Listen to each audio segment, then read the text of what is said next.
Headlines. This is Democracy Now!, democracynow.org, The War and Peace Report. I'm Amy Goodman with Juan Gonzalez. And welcome to all of our listeners and viewers around the country and around the world. President Obama has announced his new chief of staff to steer the White House ahead of his re-election bid next year. On Thursday, Obama named William Daley, a top financial executive and former Commerce Secretary in the Clinton administration. Few Americans can boast the breadth of experience that Bill brings to this job. He served as a member of President Clinton's cabinet as Commerce Secretary. He took on several other important duties over the years on behalf of our country. He's led major corporations. He possesses a deep understanding of how jobs are created and how to grow our economy. And needless to say, Bill also has a smidgen of awareness of how our system of government and politics works. You might say it is a genetic trait. But most of all, I know Bill to be somebody who cares deeply about this country, believes in its promise, and considers no calling higher and more important than serving the American people. In his acceptance speech, Daley praised Obama by invoking the memory of a childhood visit to the White House under President John F. Kennedy. 50 years ago this month, I visited the White House with my parents and my brothers and sisters to visit a young president who went on to show great strength, leadership, and vision in the face of enormous challenges in those times. You, Mr. President, have proven your strength, your leadership, your vision during a most difficult time for our nation and for the world. You have also shown through your example that public service is an honorable calling, and I am pleased to answer your call. Daley replaces Rahm Emanuel, who resigned last year to run for mayor of Chicago. Daley himself is the brother of Chicago's current mayor, Richard Daley.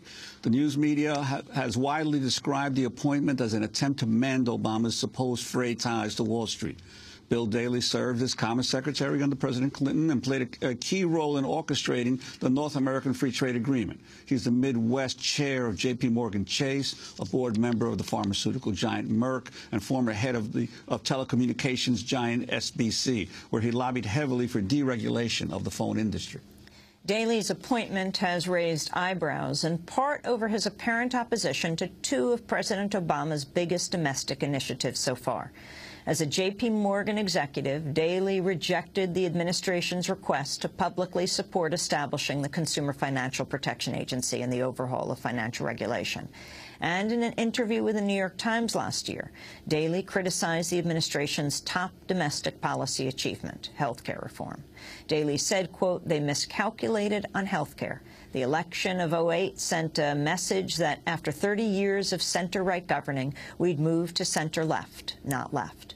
In another move expected to please Wall Street, President Obama today will reportedly name Gene Sperling to head the National Economic Council, replacing Lawrence Summers. Sperling served in the same post under President Bill Clinton. In 2008, he earned nearly $900,000 at Goldman Sachs and an additional $158,000 in speaking fees. Well, for more, we're joined now by Ari Berman, political correspondent for The Nation magazine, investigative journalism fellow at the Nation Institute. His first book, recent released, is called Herding Donkeys, The Fight to Rebuild the Democratic Party and Reshape American Politics. Well, talk first about William Daley. Well, thanks for having me. Well, he's certainly, as you guys mentioned in your intro, the candidate of the corporate and political establishment, deep ties to the business industry, not only working for JPMorgan, but also serving on the boards of companies like Boeing, Merck, Abbott Labs, so deep ties there, a big political insider, working as a fixer for President Clinton, Commerce Secretary, pushing NAFTA, working for Al Gore's campaign in 2000, again, and then deep ties to the Chicago world, which Obama also knows very well as the brother of outgoing Mayor Richard Daley. So he brings all those different experiences, which I imagine, I guess, the combination of which Obama really wanted in his White House going forward. But it does feel like the Clinton era now is back with a vengeance, and perhaps not in the best way. Well, to no surprise, the U.S. Chamber of Commerce immediately praised this appointment of Daley's, despite the fact that the Chamber has been battling the Obama administration almost from the beginning. Well, it was a little surreal to see not only the Chamber, but also Karl Rove praise Obama's pick for chief of staff, but I think this is exactly what the Obama administration wanted. As you say, there seems to be a belief, I think somewhat of a surreal one, that the banks are an underrepresented constituency in Washington nowadays, and that the way that they have to appease people like the chamber is to bring in someone who they like and who actually advised them. As you mentioned earlier, he advised the chamber on financial deregulation before the economic crisis, and once the economic crisis happened, he actually pushed to gut the Consumer Financial Protection Agency. My feeling is more is going to come out about Daley's work for the chamber and some of these other groups and what exactly he did in terms of lobbying, but I think the signs that it sent, which are going to be unsettling to listeners of this program and viewers of this program, is the exact things that Obama will like about the appointment. And what does this mean in terms of potential conflicts of stuff that crosses his desk? I mean, what will he have to recuse himself from in terms of his new post? Well, theoretically, a lot.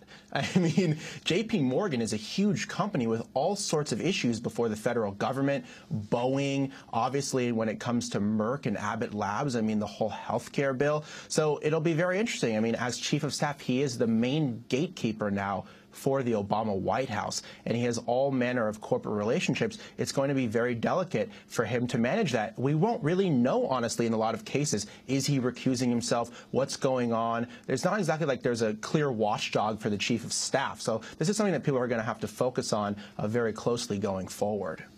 You quote AFL-CIO former head John Sweeney once saying that Daley stood squarely on the opposite side of working families. Yeah, and that was in response to Daley pushing hard to normalize trade relations with China in a similar way that he had pushed very hard to pass NAFTA. He was the main architect of NAFTA, and Al Gore basically gave him all the credit for pushing NAFTA and then for pushing China. It was interesting, the new AFL-CIO head, Rich Trumka, put out a very tepid statement about Daley yesterday, and I talked to Trumka actually yesterday afternoon. I said, do you want to elaborate? And he said no. But it's clear that they're watching this with some trepidation, wondering what he's going to do, what policies he's going to push. As you remember, I mean, the Obama administration now is pushing hard on the deficit. People are wondering what's going to be the policy for year 3. Will they touch issues like Social Security, like Medicare? And that's the worry about Daley. I mean, he served on the board of another group, Third Way, the very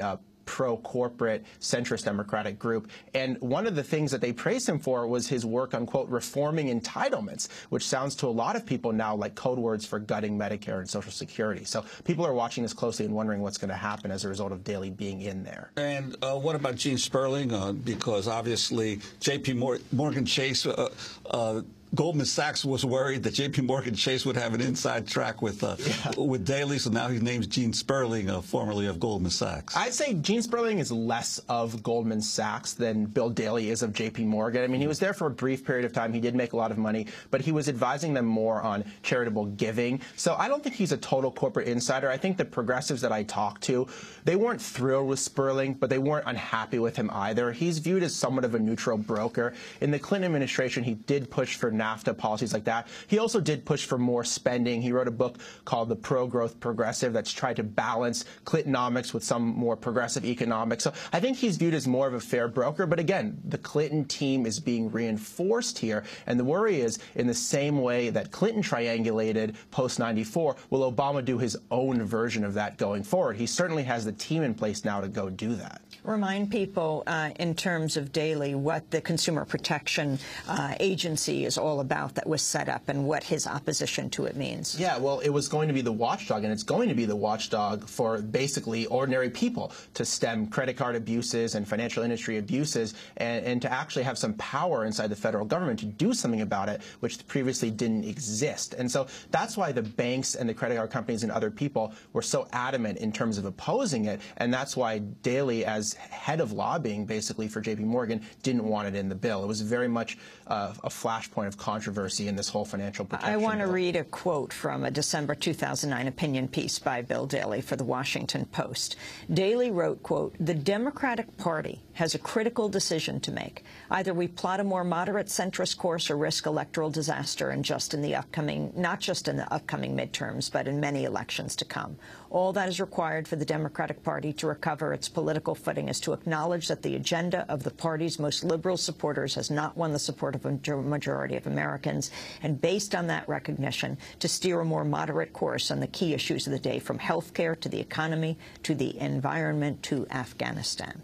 Well, this is an absolute right-wing talking point that he's pushing. I mean, if you look at the Obama administration, they've been squarely in the center when it comes to pretty much every issue, whether it's health care, abandoning the public option, the stimulus loading up with tax cuts, financial reform not breaking up the banks. They've over and over again distanced themselves from the progressive community and from the left, escalated in Afghanistan. They've tried to govern from the quote-unquote center. And so I think Daley's just reinforcing the notion that Obama is on the far left, which we all know is not true. And so if Daley believes Obama was too far left in the last 2 years, when he was really, I think, in the center, then I think in the next 2 years, as he moves to the right, what was previously regarded as the center may all but cease to exist.